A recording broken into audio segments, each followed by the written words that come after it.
In one world, Daud, shaken by the death of the Empress, cut and slashed his way through Dunwall. With little regard for mercy or stealth, he took out anyone standing in his way. And in doing so, made an enemy of his trusted pupil, Billy Lurk, and had to kill her. But what if Daud, the master assassin, still kept his mind just as sharp as ever? What if he approached things in a different way? Stealth, speed, mercy. What if he moved throughout the world of Dunwall without alerting a single person and without killing anyone? Let's rewind time and see what could have been. The Butcher's leader, Bundry Rothwild, is dealt with completely differently. Instead of a blade to the chest, he's taken out silently. Without exchanging a single word with Abigail Ames, we take him with us. Daud, I spotted a makeshift interrogation room in the meat locker. It might be useful to you, considering our mission here. I'll make sure you get to enjoy this. Placing Bundry in his own little interrogation device, we have a little chat. What do you want to know that's worth crossing a man like me? I want to know about a ship named Delilah. What's behind the name? Choke on your own spit.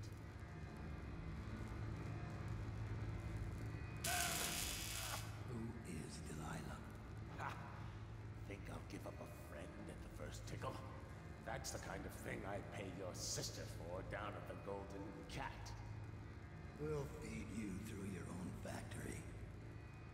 See if we can get oil out of your blubber.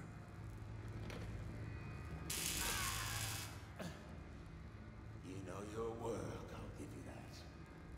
We can talk this out, like businessmen. Why did you name it Delilah? What do you care? And it wasn't me. The previous owner named it after some sweetheart as a painting.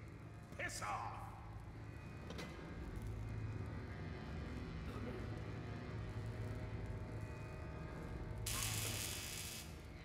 Who was the previous owner?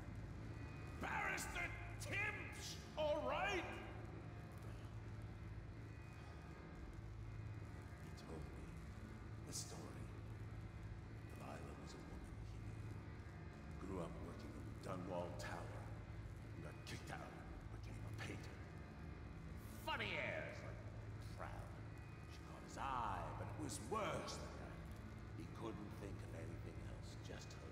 She whirled into his mind somehow. He built that ship for her, and a lot more. Gave her half his fortune. Then he got scared. Came to me afraid. Man like that, afraid. He wanted to dump the ship, and I needed a business partner, so we made a deal. Had to change the name. Wish I'd done it. I hope that was satisfying. Here's the room key, when you're ready to go. Sir, earlier I spotted crates bound for the most remote corner of the Empire. Might be worth stuffing him in one, just to tie things off. He doesn't seem the type to forgive, of course. Why go through all the trouble, when a blade to the neck would accomplish the same thing?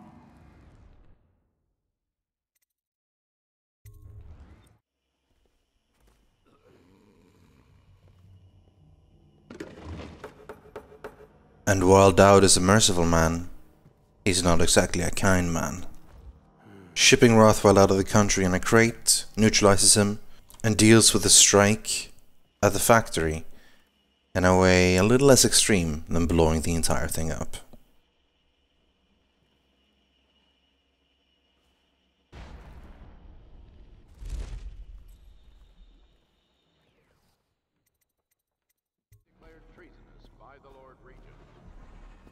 On the way out, we'll deal with the trouble Billy's gotten herself into.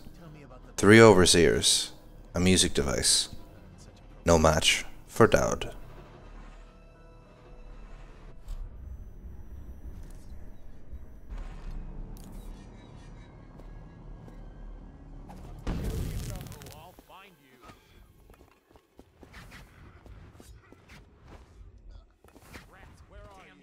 Billy is free to go. Another drop of blood was spilled. Thank you. Let's go. I'm worried they sent for the hounds.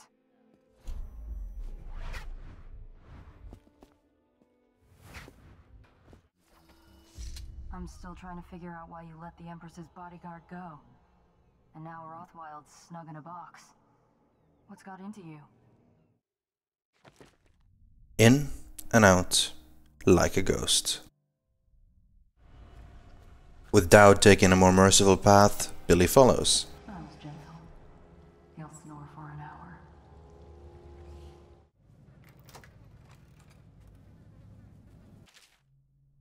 On the way to Barrister Timsh's manor, Daud comes across a series of scribblings by some cultists. Whether they are touched by the outsider or not, the notes are disturbing.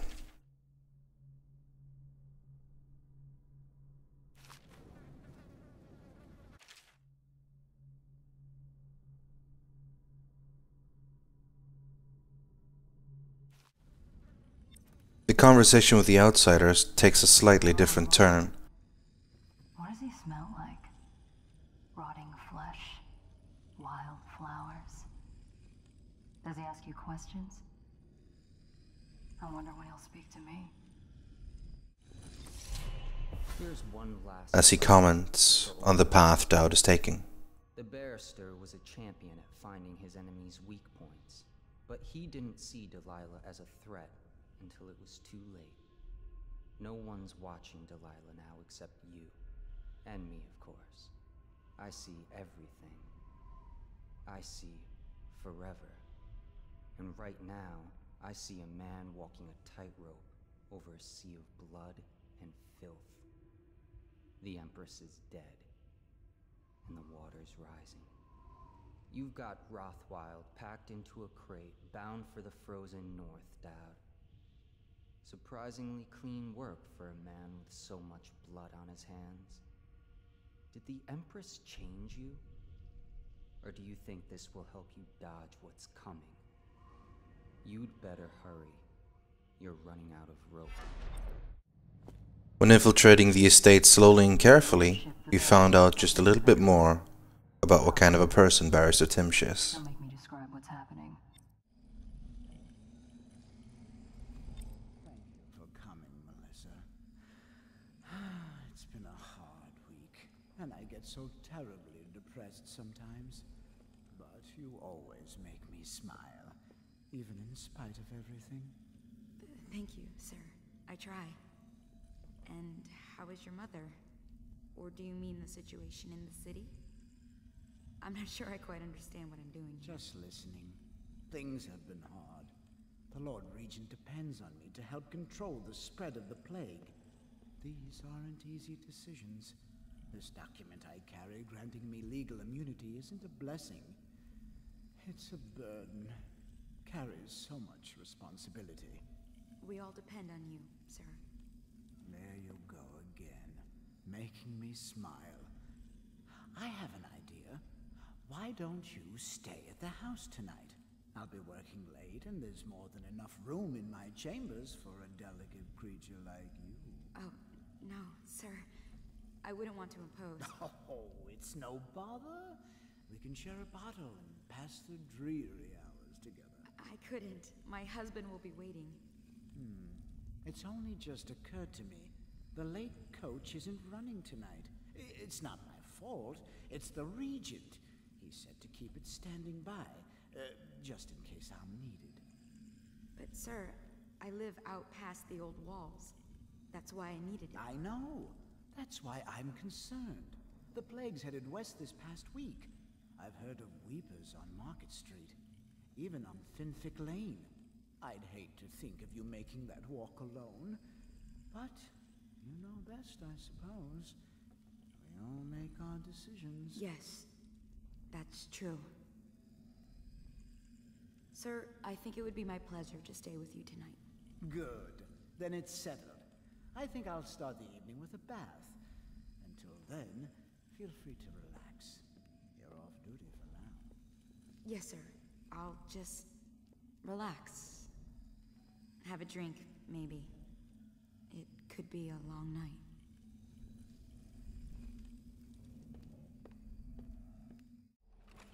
Melissa is quite innocent.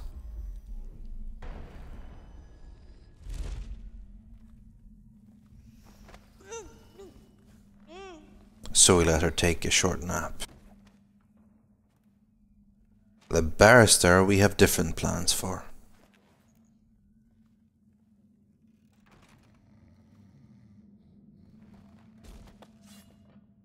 Barrister Timsh, this is a letter from the Lord Regent dated a month ago, stating that your building is to be seized by the state immediately due to massive infection outbreak, and that your personal assets are forfeit if you do not comply immediately. A month ago?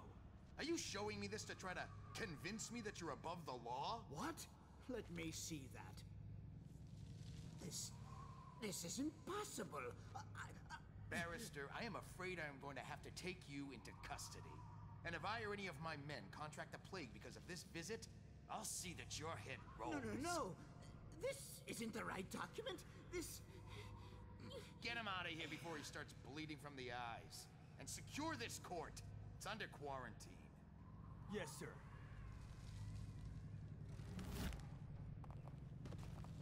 He fainted. Now what? I don't want to touch him. What if I get sick? I'll just wait for him to wake up. Job's done. And maybe this makes Billy question. Is she really right about Daud? Is he really slipping? It's poetic, I suppose. Maybe I was wrong about you, Daud. Are you ready to go? Let's go home.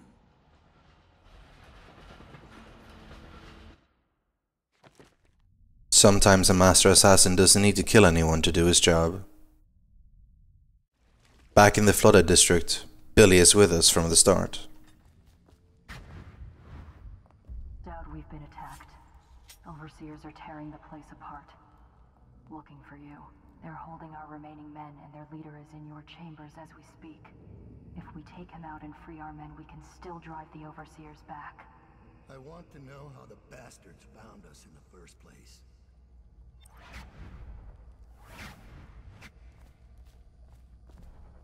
And this time around, Daud takes a little bit more time reading through Billy's journal. He reads the story of how Billy left her childhood home, away from the mother that hated her. How she took to the streets, joined up with a gang of friends, stealing, sometimes killing, to get what she needed. But one day, a Sarkonian noble kills her friend Deirdre. And when Billy retaliates, no one will take her in. The Sarkonian noble was the son of the Duke of Sarkonos. Now Billy's too much trouble from her friends. Anyone who tries to see her tries to drive her away. Billy's bad luck, they say. Hexed. She'll make it bad for all of us. Eventually she meets Daud. Seeing him take out 3 guards, armed with only a blade, moving faster than anyone she's ever seen, she's intrigued. She follows him all the way to the flooded district. When Daud confronts her, she says she has nothing to lose. And Daud gives her something to live for. Something to fight for. This is a waste.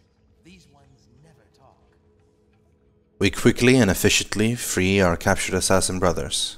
Look at this. Are you paying attention? I am going to pull the pin in a moment. No one will even know you were here.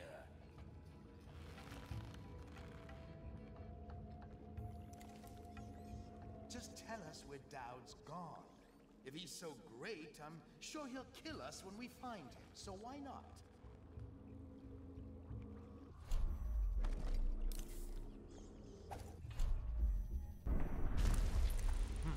That might be what the...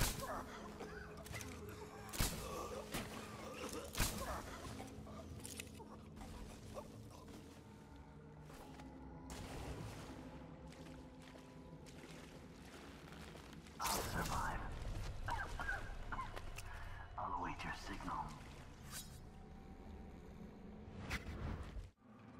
And deal with Overseer Hume in a similar way. Sir, if I could just say, the men aren't happy. The prisoners are secure restored, but the interrogations have been unsettling. The ones that talk are worse than the ones who won't. And there's still no sign of Daud. We wait. Daud will show. Remind the men that they're overseers of the Abbey. That Daud is an aging mercenary who has deluded his followers for years. Yes, sir. I just hate the stink of this place. But you are right, of course. Inform the men we'll wait for Daud to show, and call for a messenger. I have to get this letter of our victory to the office of the High Overseer. Yes, sir.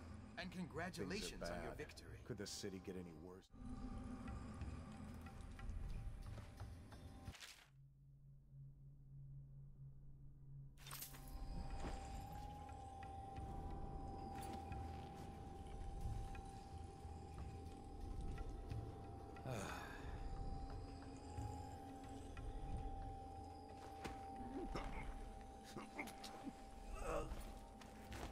When doing so, we find an old diary of Daud's. In it he talks about Delilah Copperspoon, the mystery of this woman. Who is she? Why has the outsider sent him to find her? And why does Billy not react in the same way as she usually does when mentioning her name? There's something about this woman, and Daud wants to find out what. Give the word, sir. What's our next move? Capture as many as you can. Their plans are ruined.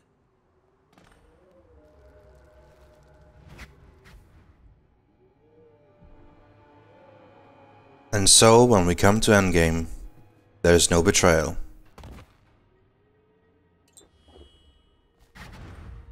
Give me a report. We'll take the Overseer who led the attack and find out what else he knows.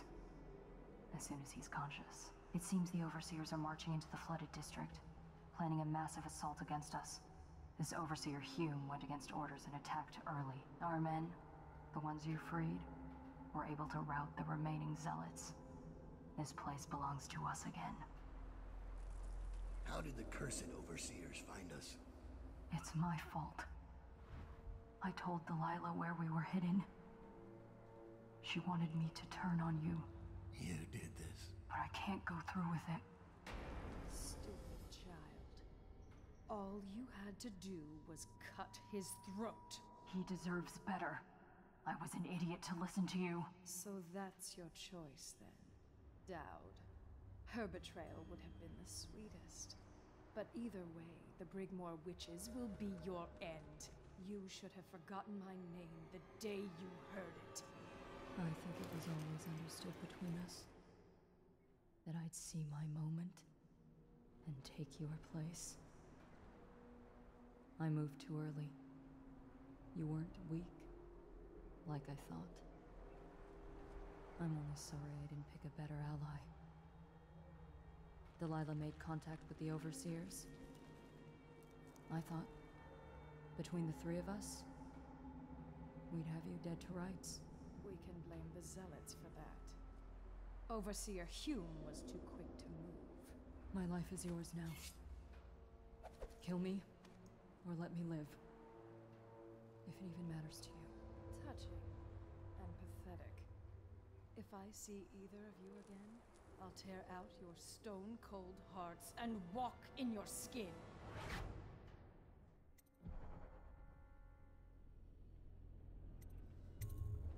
I forgive you.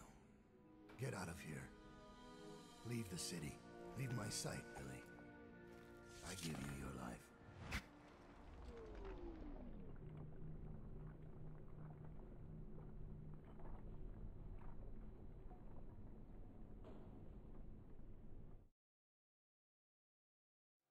When Billy Lurk was 8, she wanted to be the captain of a ship. From the moment she met you, all she wanted was to be a killer. She watched you, learned from you, and then she saw you losing your grip and decided to take your place. And now, she's limping to the outskirts of the city. She'll pay a smuggler to get past quarantine. She'll watch herself for signs of plague for a while. Gradually, the fear and grief that seep into your bones in Dunwall will dissipate, and she'll find a new name, use for her skills. Even if Dunwall burns to the ground, one corner of the Empire will still know your story. Daud, killer of an empress.